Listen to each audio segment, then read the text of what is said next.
I inherited my estranged great aunt Elspeth's crumbling mansion and kept hearing a child laughing in the locked nursery. Then I found her diary detailing her son's deadly hiding game, and now the laughter follows me through the house.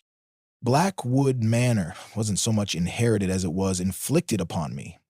Great Aunt Elspeth, a woman I'd met maybe twice in my life, left the decaying Victorian monstrosity to me, her last living relative, presumably because no one else would take it.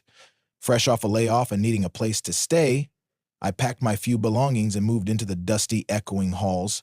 Telling myself the isolation and gloom were temporary, the house was enormous, filled with furniture draped in white sheets like waiting specters, and possessed a chill that had nothing to do with the failing heating system.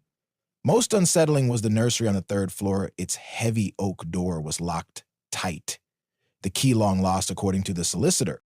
The laughter started the first week. It was faint at first, a child's giggle seeming to drift down from the upper floors. I dismissed it as wind whistling through cracked window panes or my own overtired imagination.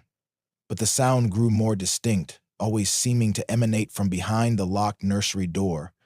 Sometimes it was playful, other times it held a sharp, almost malicious edge.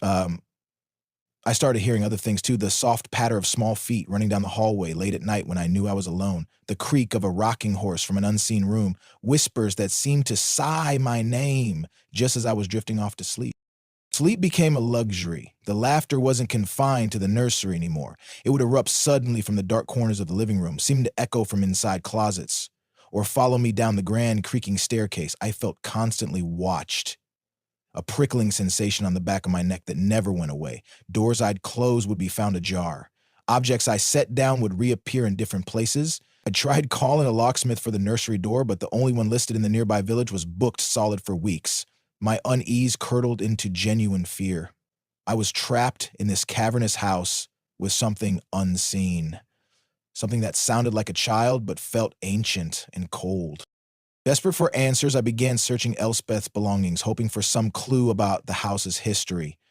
In the back of a dusty roll-top desk in the library, tucked beneath piles of yellowed receipts, I found it, a small leather-bound diary. It was Elspeth's, dated 70 years prior, chronicling her life as a young mother in this very house. Her entry started cheerfully but grew increasingly strained. Focusing on her young son, Thomas. He was a solitary child, she wrote, prone to strange moods and obsessed with games, particularly one he called the hiding game.